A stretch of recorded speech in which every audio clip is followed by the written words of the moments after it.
Sit back, relax. Try to maintain your composure. You are about to become connected.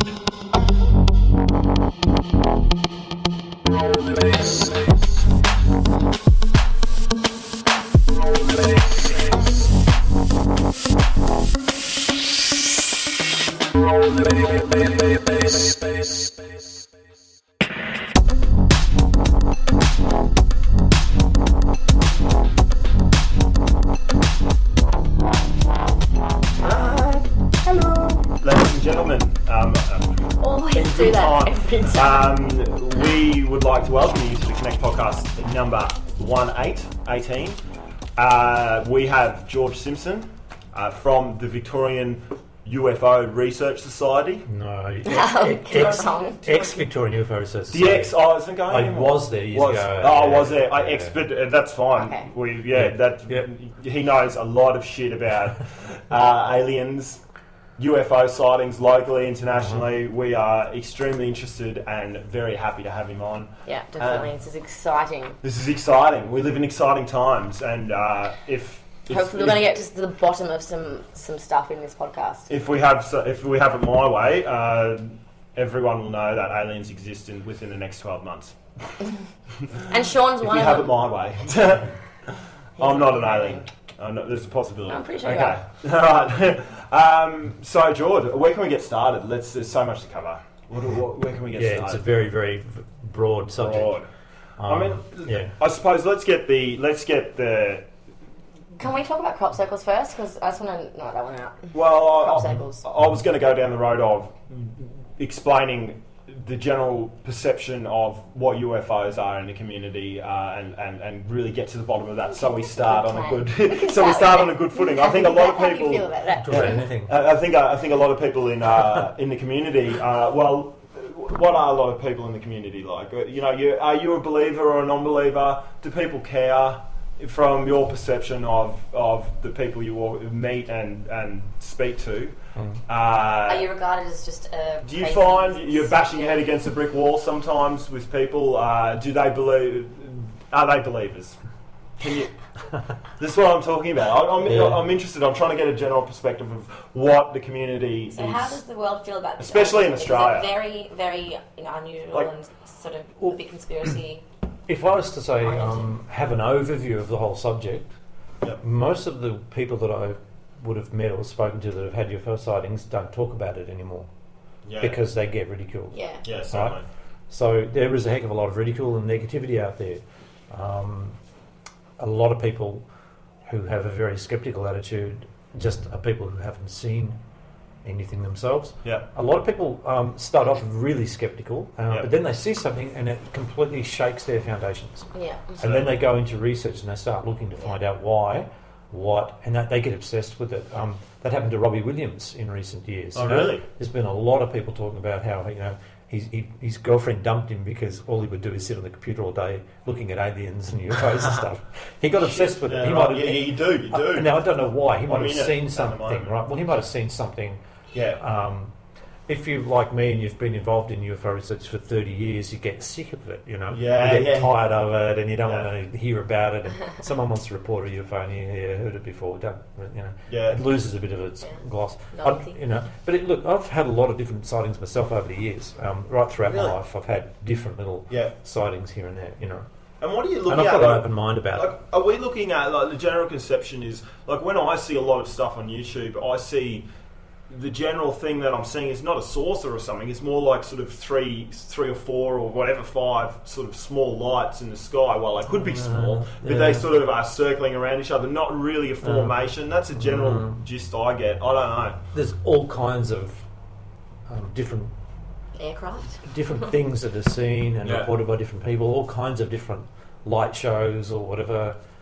Different kinds of lights and different kinds of crafts. It's like how many cars are there on the road? How many different types of cars are there? Of course, they've got to have different models and make. And how big is the universe? And if they are coming down, have you heard of that guy Bob Lazar, the American scientist who worked for the American government? Okay, guy. There's a guy. A lot of times the skeptics will say things like, "If this was a true subject, then somebody would have broken security by now and talked about it." Right? Well, this guy did that in the 1990s. A guy who worked in the American government. he worked on reverse engineering of alien artifacts. Yeah. He was working for this very, very exclusive, highly secretive group. The Men in Black? The guys who had stuff to do in the same areas where they developed the atomic bomb, all these top secret bases and things like that. Yeah. Area 51, you've heard of Area 51? We've been there. You've heard of Area 51 because Bob Lazar talked about it. Right. That's why you've heard about it. He went on KLAS TV Nevada because they threatened his life because he was taking his... Is he that guy who calls in and he calls up that radio station? No, that's another one. That's a separate one. That's another one. Now, what happened was he worked there for the American government. And his job, he was a physicist, and his job was to try to work out what can we do with this stuff because it's so advanced. Yeah, it's like if you took crash craft, what can you do? If you took a digital camera of today that we just take for granted, and if you could take it back a couple hundred years and show TV and then Neanderthals cave, and show it to some primitive person even a couple hundred years ago, they'd be surprised, stunned, shocked, and they wouldn't know. If you gave them 10 years and $1 million to dismantle it and make a copy, they wouldn't be able to do it because they don't know what they're dealing with. Certainly. And this sort of stuff is so far ahead. I mean, these things are flying across the sky at speeds that we can't even imagine, like from a stationary position, instantly to full velocity. So they're defying the laws of nature as we know the laws of nature. One of the NASA scientists who came out here and gave a talk about a particular case, which I'd like to talk about, a guy called, I've got his book here, Dr. Richard Haynes. He's a NASA scientist. He wrote this book called Melbourne Episode, Case Study of a Missing Pilot. Right, Really interesting case where this young pilot went missing flying down to King Island in the 1970s. Now, I remember the day it happened. Yeah, right. And I got to know the missing pilot's father years later. It's a really, really interesting case. That's him there, Richard Haynes on the back there. He looks like a nerd. He's a real nerd. Real total mathematician, scientist type of guy. Worked for NASA. Wrote this book. It's the most boring UFO book I've ever read. Right? Really? It's really dry. It's got no life in it at all. But it's got some really, really interesting stuff in here. Sure. Which we can go into later on. But a lot of people who are very sceptical about the subject are people who've been starved of information. Certainly. Or they've been fed misinformation. And then when they see something that they can't explain themselves, they change their mind. I'll get to a really classic case, and it's a local case. When my daughter was, she's 22 now, when she was about 3 or 4 years old, she used to go to a play group, which was around the next street to us. And one of the other mums at the play group heard my wife talking about the fact that I was involved in UFO research. And this lady's name was Trish, right? She heard my wife talking about it. And she laughed and made fun of the fact that why would anybody be involved with that stuff? And then she had a sighting, and she was knocking on my front door and jumping up and down and wanting to come in and tell me about it. She was really excited. And what had happened was she'd been in her kitchen. She lived in probably still does live in Edithvale, and I live in Chelsea. So neighbouring suburbs, and we're along the beach. And she was in her kitchen doing the dishes after dinner one night, looking out, and saw this big light over Seaford coming towards her, getting bigger and bigger and bigger. And it was really big, just coming straight towards her from the south. But it was over the land, but it was coming from the south. But this was getting really big, and she said to her husband, "Hey, we better go and have a look. Come and have a look at this, come and have a look at this." And he was watching telly, and she was virtually screaming, and he got up and came to the window. This row of 6 big lights, about 1 metre in diameter or more each, a row of them, was getting bigger and bigger as it came towards her. And they went out in the backyard. This thing was a circular object that flew. It was only about 500 feet up, and it blocked their entire view of the sky out as it went over. It was as big as a footy ground. And it didn't make any sound. And she said that as it went over, now I was living in Chelsea at the time, and so was my wife. My wife was at home, but she was inside watching the news and didn't see anything. Curtains closed. Must have been many other people who saw it then too. Right? You'd think so. Yeah. But I was in Mount Eliza at the time, just finishing up a job. I was repairing cameras in those days, and so I wasn't at home. I didn't see it. Anyway, I didn't know about it until Trish was jumping up and down with excitement. So she said, "Now I know they're here." And I said, "Who's here? What are you talking about? Who? What?" She said, "This thing that flew over was definitely not engineered or created here. It wasn't from here. We haven't got anything the size of a football field that can go over your house and make no sound." Right? And when it went over, it was completely silent. She said there was a light plane flying along over the beach, and she could hear that engine from the Cessna or something flying along, but she couldn't hear anything from this thing that went over. They rushed in to get the camera, and by the time they came out, it had disappeared. Disappeared towards over Mordialloc. Sure. So it blocked the whole sky out, and that changed her from a total skeptic to somebody who was telling me, well, I know we're not alone in the universe now, because I've seen something that's not from here. Well, that's what personal experience means so much more than anything else. You have to always trust your own personal experiences, I think. Certainly. You know, that's all you've got, really, when it comes to these sort of topics. Yeah, I guess so. That's the biggest draw card. Now, it's similar to another situation, another case. I got involved in UFO research a long, long time ago, and we got this message from somebody who wanted to report a UFO sighting. Sure. And he was from Bendigo. This guy called Peter and his wife Mark. They wanted to report this thing that they'd seen.